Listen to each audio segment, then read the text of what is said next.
रजनी एक सामाजिक कार्यकर्ता है, उसके साथ साथ वह एक अच्छी कवित्री भी है। रजनी मदरहुड ग्रुप की सदस्य भी है। रजनी हमेशा महिलाओं के उत्थान के लिए कार्य करती रही है, गरीब महिलाओं की हमेशा मदद करती है, उनको सिलाई सिखाकर आत्मनिर्भर बनाती है।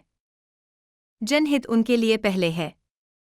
वह समाज सेविका और राष्ट्र प्रेमी है। उनका आज हमने हुंकार मीडिया में इंटरव्यू लिया है, खुद देखिए क्या बोलती है समाज सेवी रजनी जी। आप अपना पूरा कहाँ से रहने वाली हो और क्या करती हो, थोड़ा अपना विवरण दीजिए।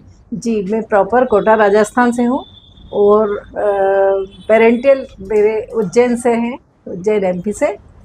बड़ी सौभाग्य की बात है कि उज्जैन के रहने वाले, और उज्जैन में हम सब लोग जानते हैं और एक धार्मिक स्थल है।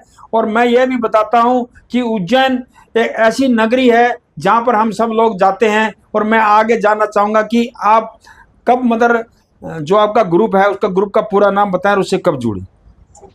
मैं कई सोशल संस्थाओं से जुड़ी हुई हूँ, मदरहुड क्लब उसमें से एक है, और मैं टीम वसुंधरा से जुड़ी हुई हूँ।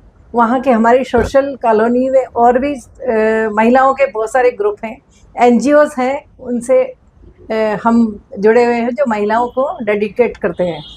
उन ग्रुपों में हमारी अच्छी सक्रिय योगदान है, उसमें हम जाते हैं बराबर।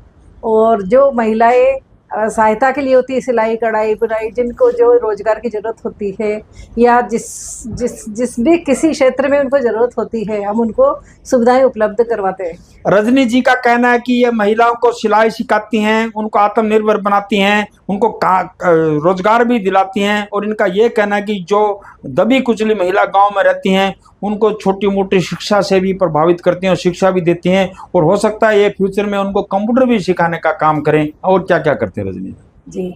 हम बहुत सी महिलाओं के मेरे पास फोन आते हैं कि मेरा रिश्तेदार है जो उसको ज़रूरत है, ब्लड की ज़रूरत है, या उनको आर्थिक सहायता की ज़रूरत है, तो वो, या उनको किसी ऐसी जगह नहीं मिल रही है, हॉस्पिटल में जगह नहीं मिल रही है, वार्ड नहीं मिल रहे हैं, तो हम उनको जाके वो चीज़ प्रोवाइड करवाते हैं। वो सीधे मेरे पास कॉल करती हैं।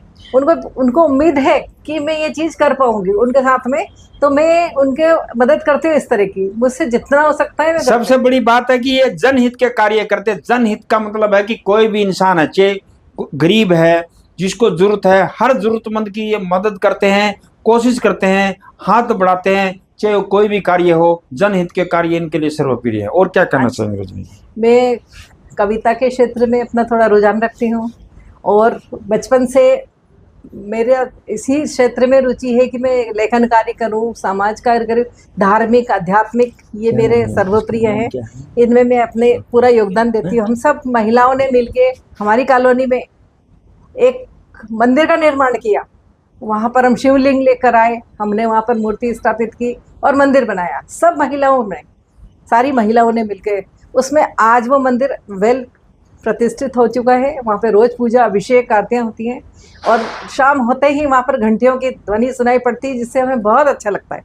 हमें कहने का मतलब है रजनी जी हमारी संस्कृति और संस्कारों को भी जिंदा रखे हुए है। ये धर्म में विश्वास करती है, और मैं सीधा ही बोलना चाहूँगा कि हिंदू धर्म को बढ़ावा देती हैं, क्योंकि हमारी संस्कृति और संस्कारों हमारे धर्म से काफ़ी जुड़े हुए हैं। और जब इन्होंने एक मंदिर का निर्माण करा तो ये एक बहुत बड़ी बात है। इनके बारे में जितनी बातें हम ज़बान से बोले बहुत कम है। और क्या कहना चाहेंगे रजनी जी? मेरी जो पारिवारिक पृष्ठभूमि है वो लेखन कार्य से है। मेरे पिता अच्छे राइटर रहे, मेरे बड़े भ्राता, बड़े भाई देश के जाने माने साहित्यकार हैं और लिखते हैं, कवि हैं, मिस्टर अशोक भाटी। मैं उनकी सिस्टर हूँ, और मैं खुद कई सालों से, बचपन से ही, मैं 10th क्लास में थी जब मैंने अपनी पहली कविता लिखी, और मेरे कई आर्टिकल सरिता मैगजीन में, आलोचनाएं, कमेंट्स और छोटे छोटे लेख, और लेख के ऊपर जो आलोचनात्मक टिप्पणियाँ होती है वो छपा करती थी। अभी मेरा इन दिनों में लेखन में मेरा थोड़ा कम हो गया है। रजनी जी मैं 1 मिनट रुकूंगा। रजनी जी के साथ आए हैं इनके बेटे अंकित जी, जो बिल्कुल होनहार हैं और समाज सेवा और राष्ट्र सेवा में इनका बहुत बड़ा योगदान है। क्योंकि जो पढ़ा लिखा बच्चा है वो बुद्धिजीव होता है और काम करता, जब वो काम करता है तो राष्ट्र सेवा में उसका बहुत बड़ा योगदान होता है। राष्ट्र विकास में इनका भी बहुत बड़ा योगदान है। आगे बोल रहे हैं। मेरा बेटा, इसी से मुझे सारी प्रेरणाएं मिलती है, और अगर ये है, इसी वजह से मैं ये सारे कार्य कर पाती हूँ। 2 बेटे मेरे हैं, एक बेटा विदेश में कार्यरत है और बहुत अच्छी पोस्ट पर है ऑयल एंड गैस में। दूसरा बेटा मेरा टाटा का कर्मचारी है और बहुत बहुत प्रतिष्ठित पोस्ट पर है और अच्छे कार्य में इसका भी धार्मिक प्रवृत्ति का है और सबकी हेल्प करता है और ये मुझे सपोर्ट करता है तो ही मैं इतने सारे कार्य कर पाती हूँ। मेरे जो ससुराल में पृष्ठभूमि है, मेरे husband purchase manager DCM Shriram fertiliser and chemical से रिटायर्ड हुए हैं। मेरे 2 पुत्र हैं, बड़ा बेटा अमित चौहान, छोटा बेटा मेरा अंकित चौहान। मेरी 2 पुत्र वधुएं हैं, प्रियंका चौहान और होने वाली बहू रेणु, जो चार्टर अकाउंटेंट है, अच्छी कंपनी में कार्यरत हैं, अच्छे पैकेज पे काम करती हैं और मैं इन लोगों से बहुत खुश हूँ।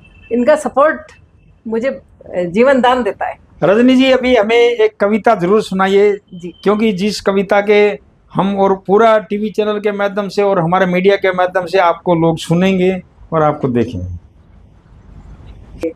तो महिलाओं की शुरुआत जो होती है, उनका किरदार, उनका कैरेक्टर ऐसा होना चाहिए कि मैं इत्र से महकूं ये आरज़ू नहीं, तमन्ना है मेरे किरदार से खुशबू है।